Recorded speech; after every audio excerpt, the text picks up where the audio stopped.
Gente, nós vamos gravar um vídeo aqui agora. Vamos fazer um vídeo aqui na rua.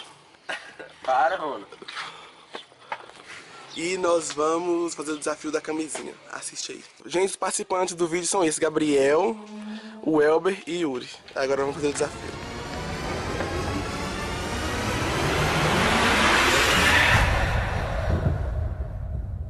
Já tá gravando? Tá. É fazendo tempo que eu gravei. E aí, gente, eu acabei de chegar e eu também vou participar do desafio, que eu tava ali, fumando no beck. Vamos lá.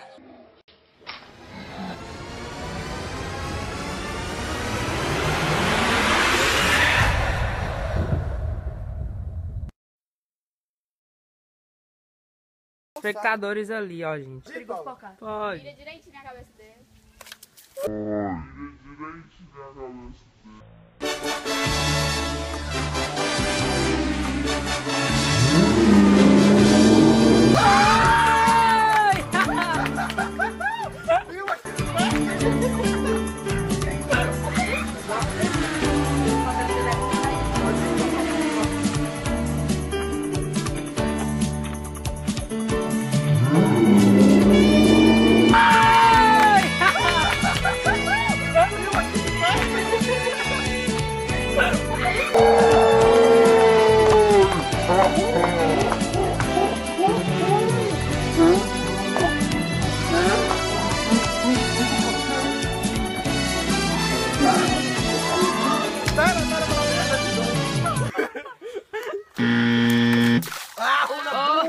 Uau, você que não segurou.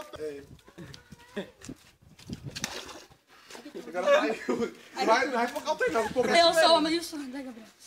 Ih, Gabriel, você custou. Você é besta, menino. Ô, chega pra frente, tá chegando. Não, você vai jogar com força. Chega pra lá, chega pra lá. É Não, de tem que pé, ser tá de pé. pé. Vai derramar. Tem que ser perto, senão vai pocar, burro, vai. Quer mamar peitinho, né? Vem, Rony, coloca a boca. Vai. Sem gracinha. Ui, que sensação louca. Minha melancia. Tantas portas se fechar. Ai, meu Deus. Ai! Parecendo que sabe. Toca rápido.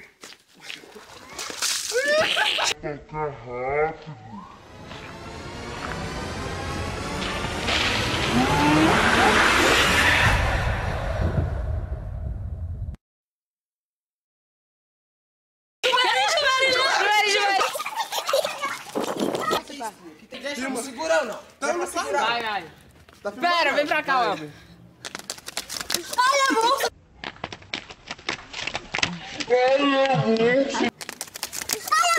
Aqui. É isso aí, galera. Mais um desafio hardcore que nós fizemos aqui E é no canal. nóis. Inscreva-se no meu canal. Desculpa ter ficado esse tempo todo sem gravar. E se você gostou, deixa seu gostei aí. E nós estamos sendo reconhecidos todo dia por fãs na Isso, rua. muitos fãs, muitos autógrafos. Todo mundo perguntou por que nós putos! Todo mundo perguntou por que nós não estamos gravando. Isso, tá muito Porque existiu a falta, né? Caralho! Pois é, nós somos muito importantes. E nós vamos tentar mudar esse cronograma aí do canal, que não tá dando pra também. Vai da frente, tá não. E nós vamos tentar mudar aí quando nós for postar os vídeos, porque não tá dando postar 2 por semana. 2 vezes por semana.